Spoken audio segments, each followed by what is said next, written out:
In this video, we are going to have a look at the baseline security mode within the Microsoft 365 tenant.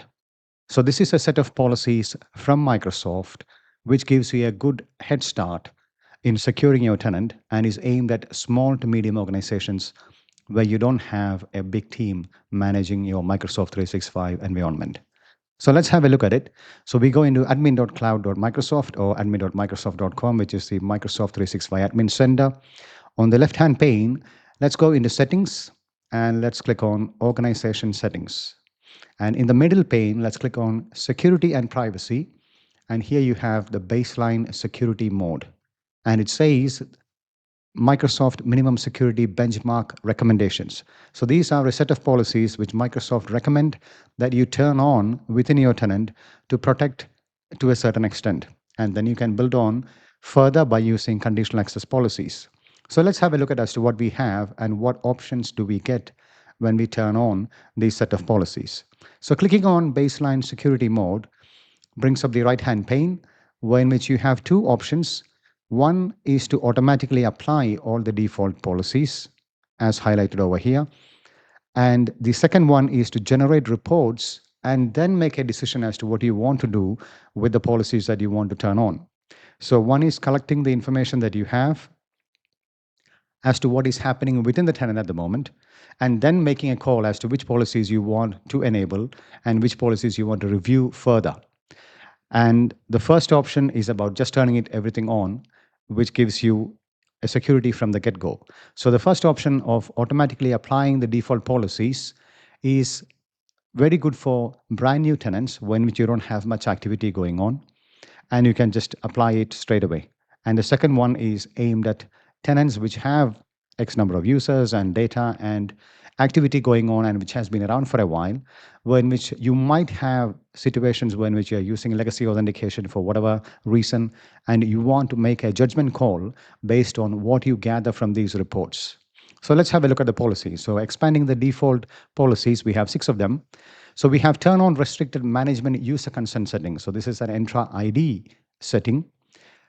Second one is block files from opening with legacy protocol. Again, that's regarding Microsoft 365 apps. Third one is about removing access to the Microsoft Store. Fourth one is about opening ancient legacy formats in protected view so that you are kind of protecting the application that opens these kind of legacy formats. Second last one is about opening old legacy formats. And the last one is again pertaining to Microsoft 365 apps. So we have 6 policies in the automatically apply section. One is for Entra ID, the another one is for SharePoint, and 4 of them is regarding Microsoft 365 apps and protecting them by turning off access using legacy formats, legacy protocols. So that's the default set of policies. And we have a 6 optional policies over here. If you expand the option that says view remaining policies, you have another set of policies regarding Entra ID, SharePoint, and again, Microsoft 365 apps.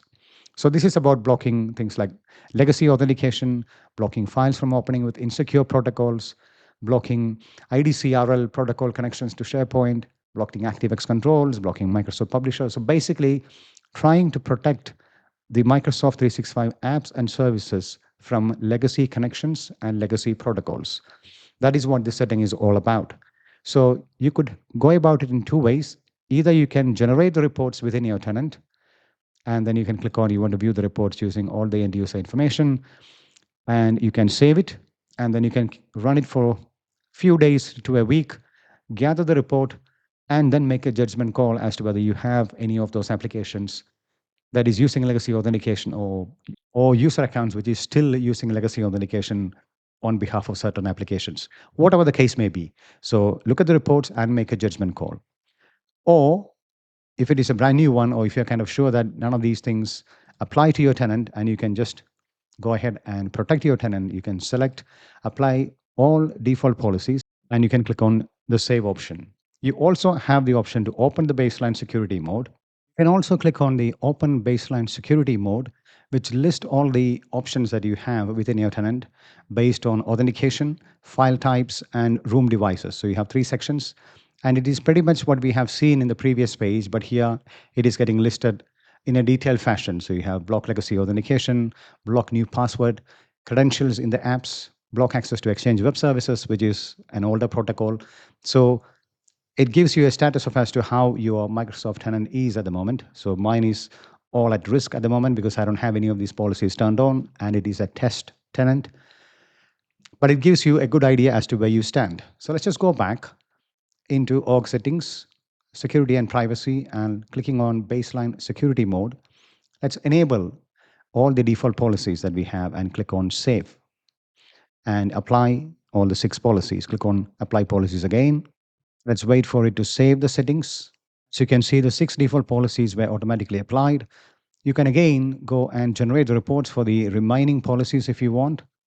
This is how you can bring your Microsoft 365 tenant to a secure state more or less with a single click by enabling the recommended policies from Microsoft. So that is what baseline security mode is all about. If this information has been informative for you, do consider subscribing to the channel and see you in the next one. Thank you.